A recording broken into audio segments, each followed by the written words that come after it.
TN Maharashtra news channel. आज मला महापौर होऊन 25 दिवस झाले आणि 25 दिवसातच तुम्ही या ठिकाणी माझा मान सन्मानाचा या ठिकाणी कार्यक्रम ठेवलात। प्रथम या ठिकाणी सर्वप्रथम तुम्हाला या ठिकाणी मी धन्यवाद देतो आणि समाजाचे जे काही आपल्या सोलापूर शहराचे जे काही प्रश्न आहेत या ठिकाणी अनेक प्रश्न या ठिकाणी प्रलंबित आहेत, त्या प्रश्नाला वाचा फोडण्याचं काम हे पत्रकार असेल, अनेक आमचे लोकप्रतिनिधी असेल या ठिकाणी आम्ही करत असतो आणि निश्चित माझ्यावर खूप मोठी शहराची जबाबदारी आहे। ती माझं प्रामाणिकपणे मी या ठिकाणी जे काय आपल्या शहरासाठी आपण करू शकतो ते मी प्रामाणिकपणे या ठिकाणी मी प्रयत्न करणार आहे। आणि आपल्याला माहिती आहे अनेक प्रश्न असतील या ठिकाणी, उद्यानाचे विषय आहेत, आपल्या अनेक सोलापूर शहरामध्ये जे उद्यान आहेत, उद्याने ओस पडलेले आहेत, त्या उद्यानाचा विषय आहे। परत तसेच आपले जे स्मशानभूमी आहेत, स्मशानभूमी देखील या ठिकाणी जवळपास 50 स्मशानभूमी आहेत या ठिकाणी, त्या अगेन्स्ट आपल्याला फक्त स्मार्ट सिटीच्या माध्यमातून 14 स्मशानभूमीचं या ठिकाणी सुशोभीकरण करण्यात आलं।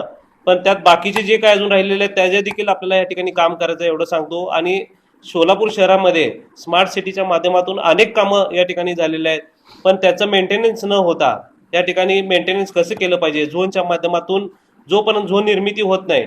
मी जेव्हा महापौर झालो मला एकच कारण का मी हातदोड भागातून मी या ठिकाणी निवडून आलो, गेले 4 टर्म झाले मी हातदोड भागाचा त्या ठिकाणी प्रतिनिधी करतो। समाजातले जे काही शेवटचे बारीक सारीक जे गोष्टी आहेत ते मला सर्व ज्ञात आहेत। आपला सोलापूर शहर सुंदर सोलापूर शहर आपल्याला जर करायचं असेल तर झोन निर्मिती होणं हे गरजेचं होतं, म्हणून एकच झोन जवळपास एक प्रभाग 4 झोनमध्ये वाटला गेला होता।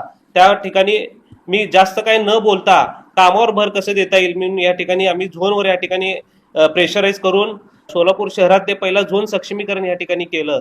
डिवायडरमध्ये आज आपल्याला बघतो सोलापूर सुंदर सोलापूर स्वच्छ सोलापूर आपण म्हणतो, पण अनेक डिवायडरमध्ये या ठिकाणी झाडं आपण मध्यंतरी लावलेले होते तेही देखील या ठिकाणी नसल्यासारखे आहेत।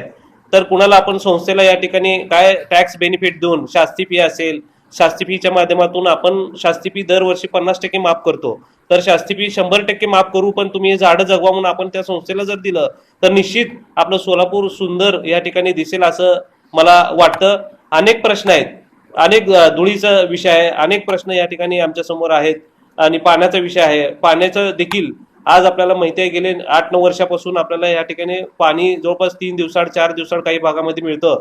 तर मी हातदोड भागातून निवडून आल्यास ना कारणाने मला पाण्याची जाण, लोकांना पाणी वेळेत आणि व्यवस्थित मिळालं पाहिजे हे अतिशय म्हणजे लोकांचं या ठिकाणी पाणी व्यवस्थित यायला पाहिजे अशी मागणी असती, म्हणून मी पाण्यावर या ठिकाणी काम चालू केलं।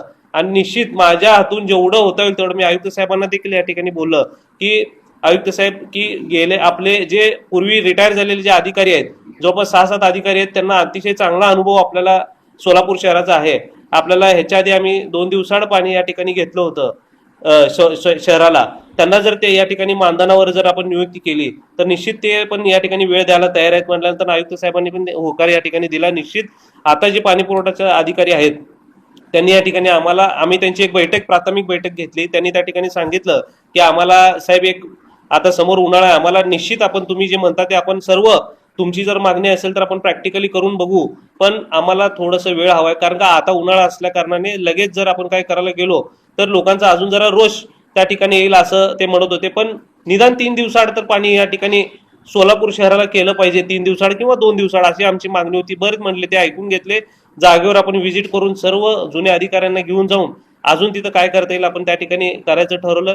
स्मार्ट सिटीच्या माध्यमातून अनेक या ठिकाणी कामं झाले, स्टेडियमचं या ठिकाणी आपले कामं झाले। सोलापूर शहरात आता आपण म्हणतो ते कॉम्पॅक्ट मशीन, धूळ मशीन जी आपण घेतलेली त्या ठिकाणी आधी 70 किलोमीटर मशीन चालायची, त्याच्यानंतर कालांतराने 30 किलोमीटरच या ठिकाणी ते एका एजन्सीला देण्यात आलं। तर आपण जास्तीत जास्त त्या ठिकाणी रूट वाढवून आपल्या सोलापूर शहरातले जे डस्ट आहे, मेन रोडला जे डस्ट आहे ते कसं कमी करता येईल ह्याच्यावर आमचं भर राहणार आहे। आणि निश्चित अनेक सूचना मी पत्रकार बांधवांना पण मी विनंती करतो की तुमचे जे काय अजून अनेक सूचना जे असतील, कारण का तुम्ही समाजाच्या कानाकोपऱ्यामध्ये तुम्ही समाजाचे जे विषय आहेत त्याला वाचा फोडण्याचं काम आपण करत असता, तर जे काय अजून काय प्रलंबित विषय असतील तुम्ही आम्हाला सांगावे, आम्हाला मदत करावी। आम्ही निश्चित एक प्रामाणिकपणे या ठिकाणी आमच्या तर परीने आम्ही करणारच आहोत। पत्रकारांचे जे विषय असे विषय असतात की ते महत्वाचे विषय असतात, एकदम जबाबदारी या ठिकाणी माझ्यावर आहे महापौरची, तर हे निश्चित आम्ही ह्या प्रॅक्टिकली प्रॅक्टिकली जागेवर जाऊन प्रत्येक गोष्ट, त्यात अकाउंट ऑफिस असेल, चीफ ऑडिट असेल, आपलं महापालिकेतले जेवढे काय अधिकारी असेल त्यांना सोबत घेऊन त्या जागेवर स्पॉट व्हिजिट करून सगळे विषय मार्गी लावायचे या ठिकाणी आम्ही प्रयत्न करणार आहे.